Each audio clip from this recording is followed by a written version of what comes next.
could be the outcome of such talks, Gaurav?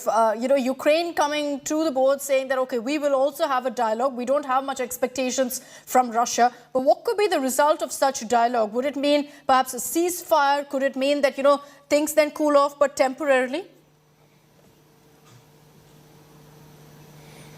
That would be a huge, if they cool off in the current situation, it would be a huge loss of face for Russian President Vladimir Putin and his ambition to emerge, as the West puts it, as the new Tsar. And he does want to, in all his conversations, the impression has been he does want to show Russia regain its past glory, and not just the Soviet glory, but the glory that Russia historically enjoyed. Now, to do that, if he cannot even, do what he intended to do with Ukraine, a regime change and demilitarization, that would be seen as a major setback, as Ukrainians say. Yesterday, you remember when we were at the recruitment center, some of the veterans, and one of them was a former officer of the Ukrainian army of the 2014 Donetsk war.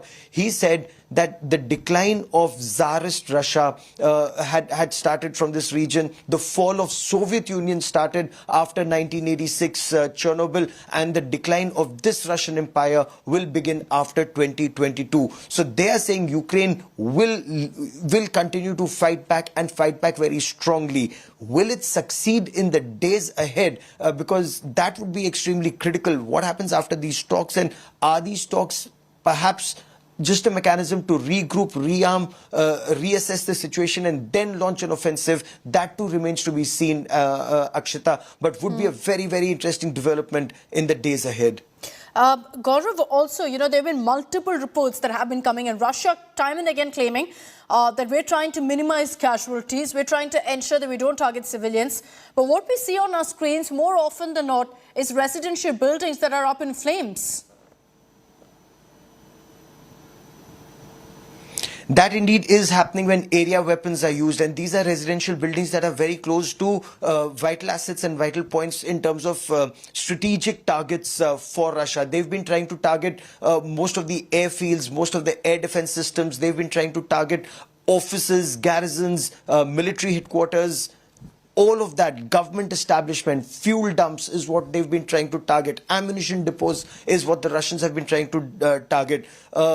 And of course, there has been an air crash, several, in fact, now, according to the Ukrainians. This would indicate that civilians are becoming collateral damage. But in some areas, as locals themselves said, locals, when they formed a wall, people in Ukraine formed a human chain in front of tanks. The tanks stopped. And this is something that even locals realize. They're also saying that the Russian soldiers actually tell them that we were sent here as peacekeepers. We were not sent here to fight a war. We were supposed to open fire only with small arms in case there was resistance, but only when we've been launched we are realizing that this is a full-scale offensive. Whether this is psychological warfare, whether this is part of information warfare, Akshita, we will know perhaps only later. But these are some of the images that are going viral on social media, and you're absolutely right. There is destruction to civilian property, and not just huge buildings, but civilians have been targeted. That really horrifying image that is turning world opinion against Russia also, when that car is trying to escape the battle zone,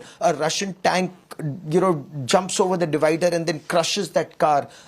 Those kinds of horrifying images have also shocked, stunned and numbed people about this conflict here. It's led to a huge wave of anti-Russian sentiment as well. Another big development, Gaurav, before I let you go, is I want your view and what Ukraine has had to say so far on Putin's nuclear alert as well.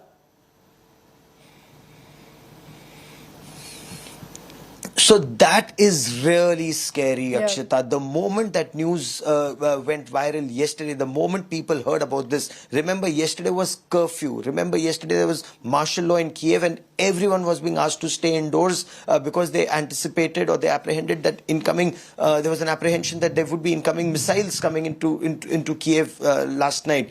Amidst that, when this information came, whoever was able to get out, they just went to the nearest railway station to just get out of Ukraine, not just get out of Kyiv, but people are saying we want to get out of this country, live elsewhere as refugees, because they know, at least in this part of the world, they know the thinking of the Russian president and the Russian army, and they know that once Russia has decided, it will not stop. It will not stop, whether it's a prolonged conflict, whether it leads to more desperation, more death, more destruction.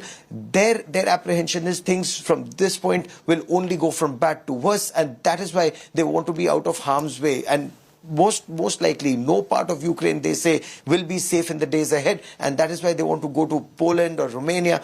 Most people are heading towards Lviv to be able to get out through the Polish route.